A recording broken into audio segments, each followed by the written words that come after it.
मैं बहुत डर गई थी,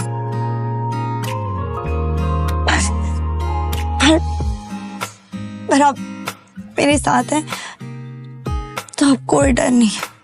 अपने आखिरी शब्द कहते हुए शनाया किसी छोटी बच्ची की तरह मुस्कुरा रही थी। मैं हमेशा आपके साथ हूं, आपको डरने की कोई जरूरत नहीं है। इन्हें क्या हो गया? अभी ये शब्द तो मैंने पहली बार सुना है कहीं। एक मिनट, शायद शनाया का नशा अभी तक उतरा नहीं है। पता नहीं उस शौर्य और विकी ने मिलकर शनाया को क्या पिला दिया है। क्या मैं खूबसूरत नहीं हूँ? क्या मैं आपकी वाइफ की हैसियत से आपको पसंद नहीं हूँ? अब तो आहान की हैरानी का ठिकाना नहीं था। शनाया उससे ऐसा सवाल कैसे कर सकती थी? अगर शनाया खूबसूरत नहीं थी तो खूबसूरती की डेफिनेशन ही गलत थी। ऐसी कोई बात नहीं है, आप ऐसा क्यों सोच रही हैं?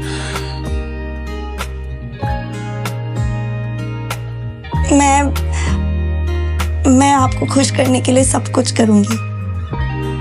मैं डाइटिंग स्टार्ट कर दूं या अपनी ड्रेसिंग सेंस चेंज कर दूं? आप जो भी कहोगे मैं वही करूंगी। अब आहान को पक्का यकीन हो गया था कि शनाया अपने होश में नहीं थी। आपको कुछ भी चेंज करने की जरूरत नहीं है। आप जैसी हैं मुझे बहुत पसंद है। आप सो जाइए।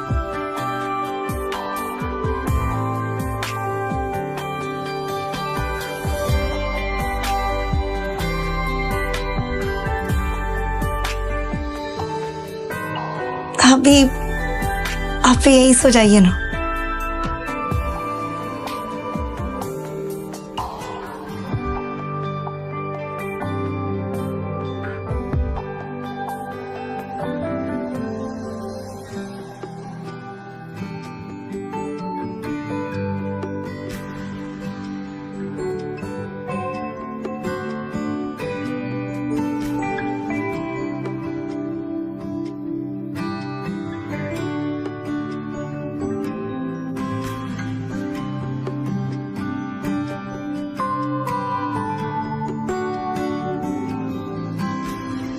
अपने हबी से ऐसे एक्सप्रेशंस को देखकर शनाया खिलखिलाकर हंसने लगी।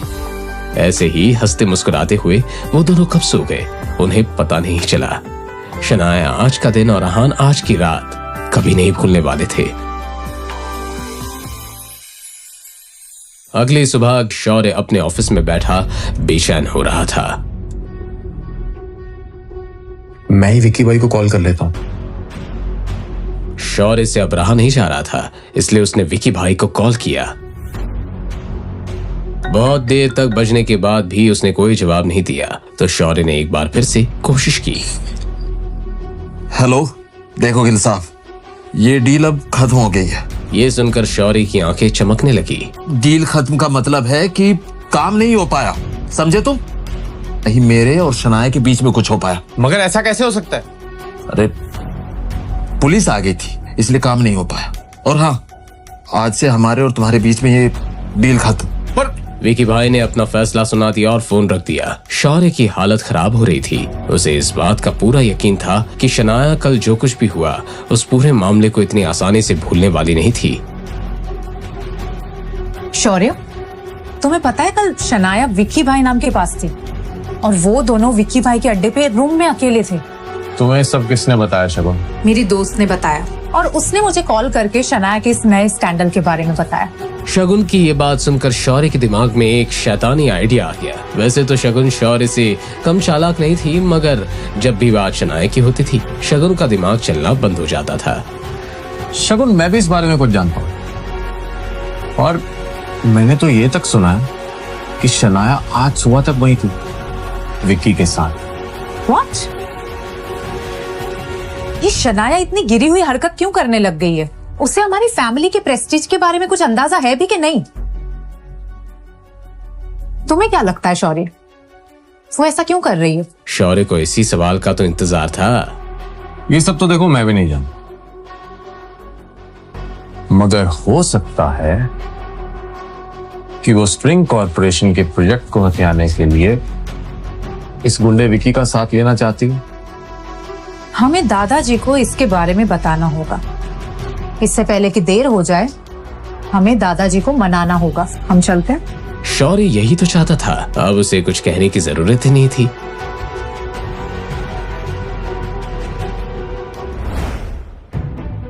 जब शौर्य और शगुन उनके दादाजी आनंद गिल के ऑफिस में पहुंचे, उन दोनों की आंखें खुली की खुली रह गई। शनाया और आहान पहले से ही आनंद गिल के सामने थे। शौर्य और शगुन की तरफ देखकर आनंद गिल उन्हें गुस्से से घूरने लगे। शौर्य समझ गया था कि शनाया ने उसकी शिकायत पहले ही कर दी थी। शगुन ने शनाया की तरफ देखकर गुस्से से कहा, शनाया, तुम्हारी हिम्मत कैसे हुई दादाजी के सामने खड़े रहने की भी? ये तुम क्या कह रही हो? हाँ, मैं क्या कह रही हूँ? थोड़ी सी भी शर्म बाकी है कि नहीं? कल शौर्य ने तुम्हें देखा था विकी के कमरे में जाते हुए, और पूरी रात तो तुम बाहर नहीं आई, और तुम मुझसे पूछ रहे हो मैं क्या कह रही हूँ? शनाया को अब समझ में आ गया कि शौर्य इतना आराम से क्यों खड़ा था। उसने पूरी कहानी को अपने पॉइंट ऑफ व्यू से बयां किया था। शौर्य, इसमें क्या गलत कहा मैंने? क्या तुम कल विकी के प्राइवेट रूम में नहीं गई थी? तुम अच्छे से जानती हो शनाया कि तुमने क्या की। शनाया, तुम सबको बेवकूफ बनाना बंद करो। हर्ष मेरा तक ठीक था, लेकिन विक्की, तुम ये भूल कैसे सकती हो कि तुम अपने साथ गिल फैमिली का नाम लेके चलती हो? फिर उसने अपने दादाजी की तरफ देखकर कहा, देखा दादाजी, कल इसने सबके सामने शौर्य पे हाथ उठाया था, और आज ये मुझे चुप करवा रहा है। आहान के बारे में तो आनंद गिल ने भी सुन रखा था। आहान ने कहा था कि वो आनंद गिल से बिल्कुल नहीं डरता था। बस बहुत हो गया। आहान के बारे में तो हम बाद में बात करेंगे। जरूरी ये है कि हम इस बात का पता चलाए कि आखिर तुम दोनों में से झूठ कौन बोल रहा है हमसे। जाहिर सी बात थी, उनके लिए आहान बिल्कुल भी जरूरी नहीं था। अपने दादाजी की इस बात को सुनकर शौर्य और शगुन नॉर्मल थे, मगर शनाया, उसके चेहरे का रंग पीला पड़ गया था। दादाजी ने जो भी कहा उसका यही मतलब है कि उन्हें शुरुआत से मेरी कहीं एक भी बात पर बिल्कुल भी भरोसा नहीं था। इस बात से शनाया कितनी अपसेट हो गई थी, इस बात का अंदाजा लगाना आहान के लिए कोई मुश्किल बात नहीं थी। शनाया, क्या तुम्हारे पास कोई ऐसा सबूत है जो ये साबित कर सके कि शौर्य ने विकी नाम के गुंडे के पास जाने के लिए मजबूर किया?